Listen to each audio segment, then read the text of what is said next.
Hello प्यारे बच्चों, कैसे हो? आई होप सभी अच्छे होंगे। आज हम शुरू करने वाले हैं कक्षा 9वीं अध्याय 1 की प्रश्नावली संख्या 1.1 को, जिसमें प्रश्न संख्या 1 क्या दे रखी है। चित्र 1.3 में रियान का कमरा दिखाया गया है। इसके कोनों को बिंदुओं ओ ए बी सी द्वारा चिन्हित किया गया है। हमारे पास यहाँ पे जो चित्र दे रखा है ये एक रियान बच्चे का कमरा है, जिसके चारों कोने जो हैं ओ ए बी सी द्वारा चिन्हित किए गए हैं। चित्र में एक्स अक्ष और वाई अक्ष को चिन्हित किया गया है।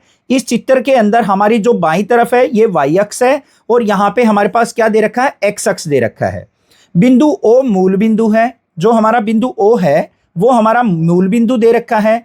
इसके आधार पर निम्नलिखित प्रश्नों के उत्तर दीजिए। तो इस कमरे को देखते हुए, इस चित्र को देखते हुए हमें कुछ प्रश्नों के उत्तर देने हैं। तो देखते हैं भाई वो प्रश्न क्या हैं और उनके हम बिल्कुल आसान भाषा में उत्तर कैसे दे सकते हैं। सबसे पहले प्रश्न को ध्यान से देखेंगे तो हमें क्या दे रखा है, यदि D1 R1 रियान के कमरे के द्वार को प्रदर्शित करता है। अब कमरे के अंदर दरवाजा होता है और इस कमरे के अंदर जो D1 R1 है वो इस कमरे के दरवाजे को चिन्हित कर रहा है, प्रदर्शित कर रहा है। तो सबसे पहले बच्चों हम D1 R1 ढूंढेंगे कि चित्र के अंदर D1 R1 है कहां। तो यहां पे ध्यान से देखोगे तो ये हमारा D1 है और ये हमारा बिंदु R1 है। ठीक है, ये दे रखे हैं। तो यह द्वार कमरे की बाईं दीवार y अक्ष से कितनी दूरी पर स्थित है और x अक्ष से कितनी दूरी पर स्थित है, ये हमें ज्ञात करना है। अब इसको ज्ञात करने के लिए सबसे पहले हमें क्या करना पड़ेगा, जो हमारा D1 बिंदु दे रखा है उसके यहां पे हमें पॉइंट फाइंड आउट करने पड़ेंगे। ठीक है, तो देखो कैसे करेंगे। सबसे पहले ध्यान से देखो ये कौन सी हमारी अक्ष के ऊपर है, x अक्ष के ऊपर, और कितनी दूरी पर है यहां पे मूल बिंदु से, ये 8 इकाई की दूरी पे है। तो इसके जो हमारे यहां पे पॉइंट हो जाएंगे तो वो क्या हो जाएंगे, 8,0। दूसरा R1 के यहां पे पॉइंट जो हैं वो क्या हो जाएंगे, ये हमारे पास 11.5,0 पहले से ही दे रखे, तो इसको लिख लेंगे R1 11.5,0। ये हमारा कौन सा बिंदु था, D1, और ये हमारा R1 बिंदु हो गया। अब इनकी हमें दूरी बतानी है कि y अक्ष से कितनी दूरी है और x अक्ष से कितनी दूरी पे स्थित है। तो यहां पे हम सबसे पहले इसके पहले भाग का हल लिखेंगे। देखो बच्चों, ये हमारी क्या है, y अक्ष बाईं दीवार है। इससे हमारा जो D1 बिंदु है वो कितनी दूरी पर स्थित है, यहां से देखने लग जाओ कितनी इकाई है, 1 इकाई, 2, 3, 4, 5, 6, 7, 8 इकाई। तो हमारा D1 बिंदु कितनी दूरी पे हुआ, 8 इकाई की दूरी पे। तो यहां पे हम क्या लिखेंगे, D1 y अक्ष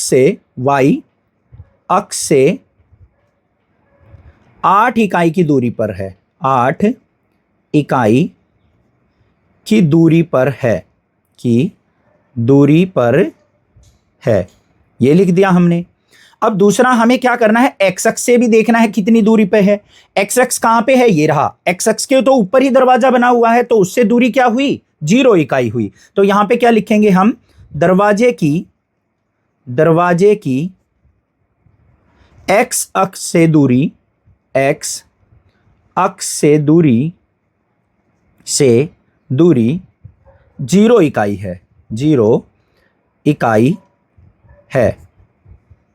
इस प्रकार से हम उत्तर लिख देंगे। आ गया समझ में। अब इसके दूसरे भाग को देखते हैं। दूसरे भाग में क्या पूछा है, D1 के निर्देशांक क्या हैं।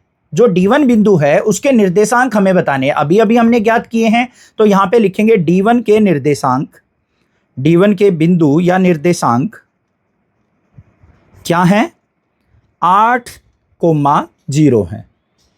तो ये हमारे D1 के क्या हो गए, निर्देशांक हो गए। अब तीसरे भाग पे चलते हैं। तीसरे भाग में क्या पूछा है बच्चों, यदि R1 बिंदु 11.5,0 है तो द्वार की चौड़ाई क्या है। R1 के यहां पे हमारे बिंदु के जो निर्देशांक है 11.5,0 है, तो इस दरवाजे की चौड़ाई हमें ज्ञात करनी है। तो ध्यान से देखो, जो दरवाजा है उसका एक बिंदु D1 है 8,0 और दूसरा जो बिंदु है R1 वो 11.5,0 है। तो दरवाजे की चौड़ाई जो है वो क्या होगी, दरवाजे की चौड़ाई कैसे निकलेगी बच्चों, जो हमारा यहां पे x बिंदु है उनको आपस में घटा देंगे, 11.5 में से 8 को घटा लेंगे तो कितना आ गया, 3.5 इकाई। तो दरवाजे की जो चौड़ाई आ गई वो कितनी आ गई, 3.5 इकाई आ गई। अब आगे क्या पूछा है, क्या आपको लगता है कि कमरे के द्वार के लिए यह चौड़ाई उपयुक्त है। बिल्कुल ठीक है, ये दरवाजे की चौड़ाई के लिए बिल्कुल उपयुक्त है। आगे, यदि कोई व्यक्ति पहिएदार कुर्सी व्हीलचेयर पर बैठकर कमरे में प्रवेश करना चाहता है तो क्या यह सफलतापूर्वक ऐसा कर पाएगा? बिल्कुल। हम अपनी भाषा में देखें, अपनी जर्नल लाइफ में देखें तो दरवाजा जो होता है वो 3 से 4 फुट के बीच में होता है, और यहाँ पे जो दरवाजा 3.5 इकाई का दे रखा है, तो इसमें व्हीलचेयर वाला भी बंदा जो है, पर्सन जो है, व्यक्ति जो है, वो आसानी से आ जा सकता है। तो यहाँ पे क्या लिखेंगे हम? हाँ, दरवाजा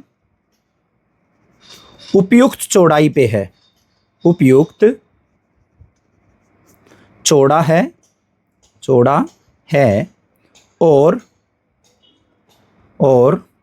व्हीलचेयर, यहां पे लिख देंगे व्हीलचेयर वाला व्यक्ति आसानी से आ जा सकता है, आसानी से आ जा सकता है, आ जा सकता है, ऐसे लिख देंगे। अब इसके चौथे भाग को देखते हैं, क्या पूछा है। यदि B1 बिंदु 0,1.5 और B2 0,4 स्नानघर के द्वार की सीमा के अंतिम बिंदुओं को प्रदर्शित करते हैं। अगर हमारे चित्र के अंदर B1 और B2 जो है स्नानघर के अंतिम बिंदुओं को, जो उसका स्नानघर का दरवाजा है, उसके बिंदुओं को प्रदर्शित करते हैं, तो हमें बताना है क्या स्नानघर का दरवाजा कमरे के द्वार की तुलना में संकीर्ण है या अधिक चौड़ा है। तो हमें बताना है कमरे का दरवाजा अधिक चौड़ा है या फिर हमारा स्नानघर का दरवाजा। तो कैसे देखेंगे? देखो इसको, सबसे पहले हमें यहाँ पे क्या दे रखे हैं? स्नानघर के बिंदु दे रखे हैं। तो यहाँ पे लिखेंगे स्नानघर, स्नानगृह के अंतिम बिंदु क्या दे रखे हैं बच्चों? हमें B1 दे रखा है, कितना है? 0,1.5 और B2 दे रखा है हमें 0,4। अब इससे चौड़ाई ज्ञात कर लेंगे हम। यहां पे स्नानगृह के दरवाजे की चौड़ाई